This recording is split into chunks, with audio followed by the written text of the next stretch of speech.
Durante quase 2 décadas, as lojas americanas foram consideradas o investimento seguro do Brasil. Sob o comando dos bilionários da gestão 3G, o grupo de elite por trás da Ambev e do Burger King, a empresa era vendida como uma máquina de eficiência imbatível, capaz de gerar lucros onde todos os concorrentes viam prejuízo. Mas em janeiro de 2023, o mercado descobriu que a queridinha da bolsa não era uma potência do varejo, e sim um castelo de cartas contábil. Um roubo oculto de 20 bilhões de reais surgiu do dia para a noite, revelando que a empresa que todos pensavam ser um exemplo de governança estava na verdade operando com uma planilha paralela escondida dos auditores. Muitos acreditam que a Americanas foi vítima da crise do varejo ou da concorrência chinesa, mas os dados mostram uma realidade muito mais sombria. A destruição da gigante não começou nas prateleiras, mas dentro das salas de reunião da diretoria. Essa fraude não apenas pulverizou o patrimônio de milhares de investidores, como colocou em xeque a credibilidade de todo o mercado de capitais brasileiro e das maiores firmas de auditoria do mundo. Como uma dívida bilionária com bancos foi transmutada em simples dívidas com fornecedores sem que ninguém percebesse por 10 anos. Foi um erro sistêmico ou um projeto deliberado de enriquecimento ilícito? Para entender como a maior referência de gestão do país se tornou o maior escândalo corporativo da nossa história, precisamos olhar para os números e voltar ao momento em que o dogma do lucro a qualquer custo começou a corroer os alicerces desse império.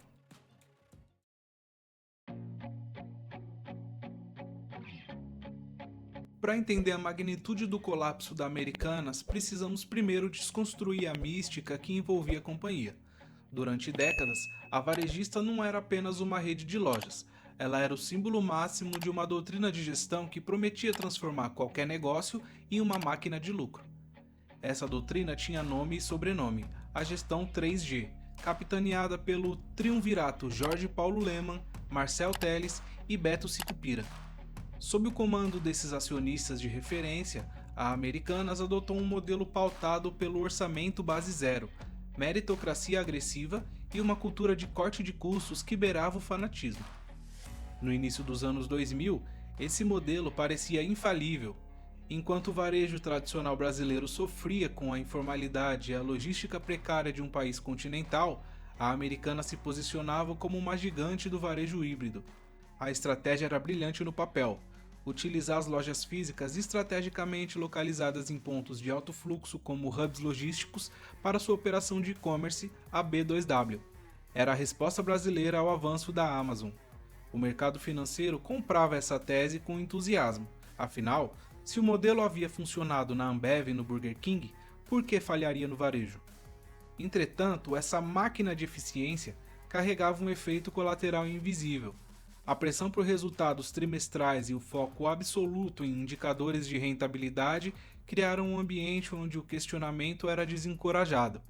Na psicologia corporativa, o prestígio dos acionistas e o histórico de bônus milionários geraram o que especialistas chamam de cegueira institucional. O status da Americana como uma blue chip da B3 impunha um respeito que silenciava as vozes críticas. Analistas de bancos e grandes empresas de auditoria como PwC e KPMG muitas vezes aceitavam os números reportados sem o ceticismo necessário, confiando na governança de ferro que a marca 3G supostamente garantia. Essa confiança cega permitiu que a empresa acumulasse uma dívida invisível, mascarada por uma contabilidade que privilegiava a aparência de fluxo de caixa em detrimento da realidade do passivo financeiro. Enquanto o público via prateleiras cheias e promoções agressivas, o balanço patrimonial começava a se tornar uma peça de ficção. A Americanas era, para todos os efeitos, a queridinha da bolsa, uma empresa que parecia ter decifrado o código da rentabilidade no varejo brasileiro, mantendo margens que suas concorrentes simplesmente não conseguiam replicar. O que ninguém perguntava era a que custo esse lucro estava sendo gerado. Consequentemente, o cenário estava montado para uma das maiores quedas da história do capitalismo brasileiro. O status quo era de absoluta dominância, mas a base dessa estrutura estava corroída por práticas que transformariam o sonho da eficiência em um pesadelo contábil sem precedentes. Mas como exatamente bilhões de reais em dívidas bancárias foram transmutados em simples dívidas com fornecedores, sem que ninguém percebesse?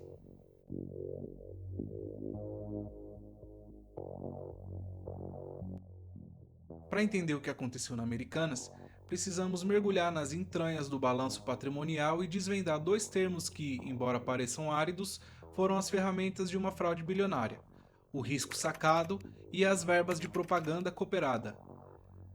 Diferente de uma crise operacional comum onde as vendas caem ou os custos sobem, aqui a estratégia foi a manipulação sistemática da realidade contábil para sustentar uma ficção de lucro e saúde financeira. O motor central dessa distorção era chamado risco sacado, também conhecido no mercado como forfeit. Em uma operação de varejo saudável, a empresa compra mercadorias e tem um prazo para pagar o fornecedor. Se a Americanas precisasse de mais prazo, ela envolvia um banco na jogada.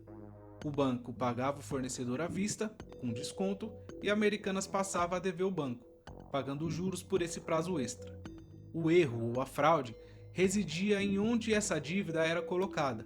Em vez de registrar esses valores como empréstimos e financiamentos, o que elevaria o endividamento financeiro e acenderia alertas em agências de risco, a diretoria mantinha os valores na conta de fornecedores.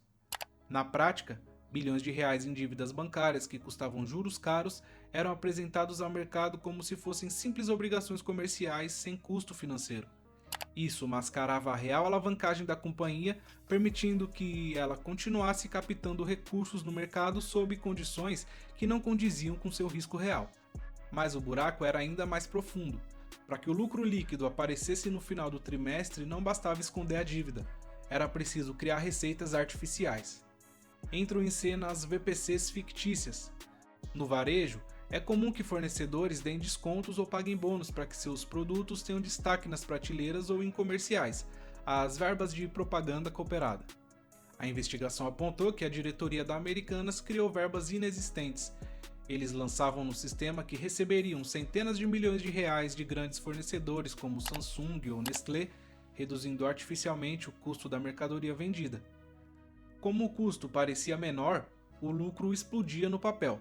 No entanto, esse dinheiro nunca entrava no caixa porque o direito de recebê-lo era simplesmente inventado.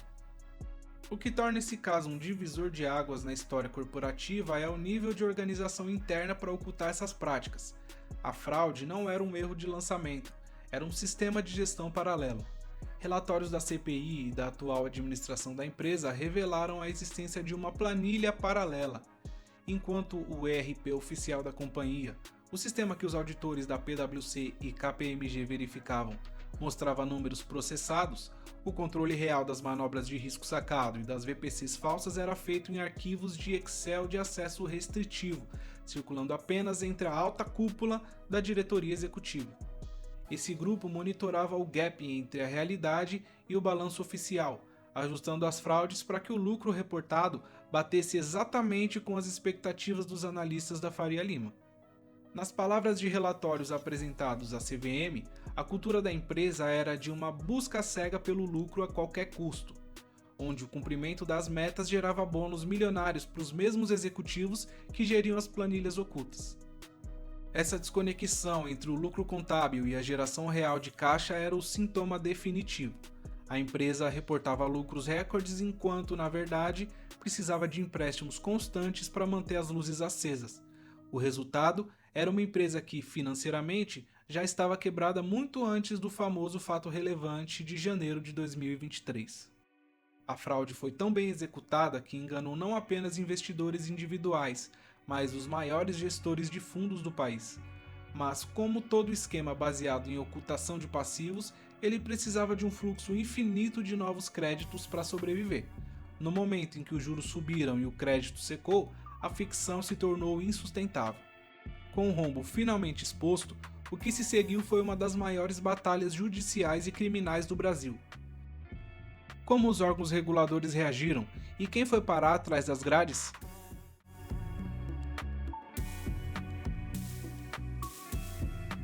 O anúncio das inconsistências contábeis de 20 bilhões de reais foi apenas o início de um terremoto que mudaria para sempre o cenário corporativo brasileiro. O O que se seguiu em 2024 e 2025 foi a transição de um problema financeiro para um caso de polícia. A Operação Disclosure, deflagrada pela Polícia Federal, revelou que o buraco não era apenas um erro de cálculo, mas um projeto deliberado de poder e enriquecimento ilícito. Mandados de prisão foram expedidos contra figuras que, até pouco tempo, eram celebradas como gênios do varejo, incluindo o ex-CEOs Miguel Gutierrez e Ana Saicali. A acusação, uma das maiores fraudes da história do país, e a prática de insider trading.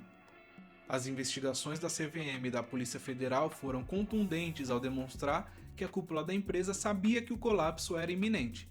Enquanto o mercado ainda acreditava nos balanços maquiados, membros da diretoria executiva venderam cerca de 258 milhões de reais em ações americanas nos meses que antecederam a revelação do rombo.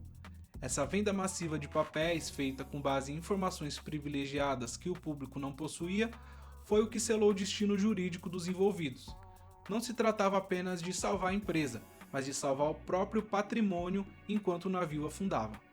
No campo civil, a reação da Nova Americanas, agora sob nova gestão e pressionada pelos bancos credores, foi igualmente agressiva. Em um movimento raro no Brasil, a companhia iniciou em 2025 procedimentos arbitrais e processos judiciais para cobrar indenizações bilionárias de seus ex-diretores.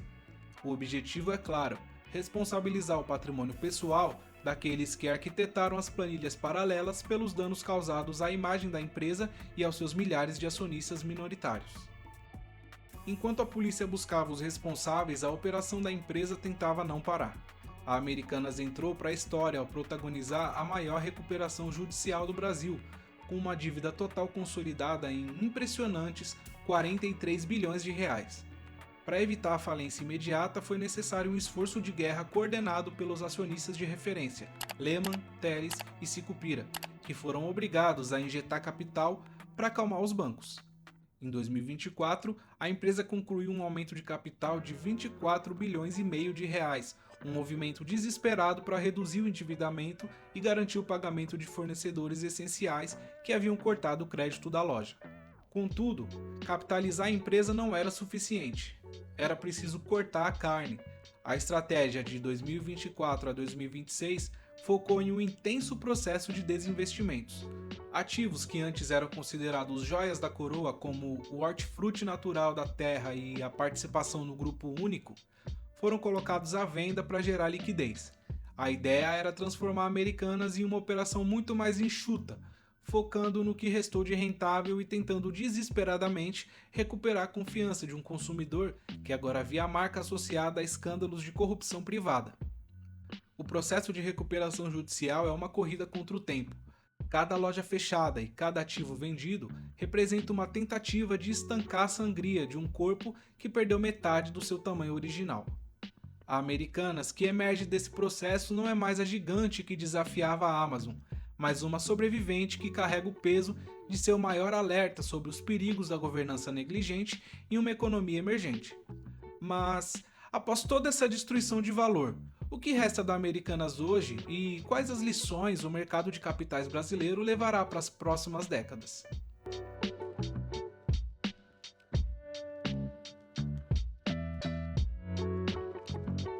Olhando para o cenário atual, a Americanas, que sobreviveu ao triênio de 2023 a 2026, é uma empresa fundamentalmente diferente.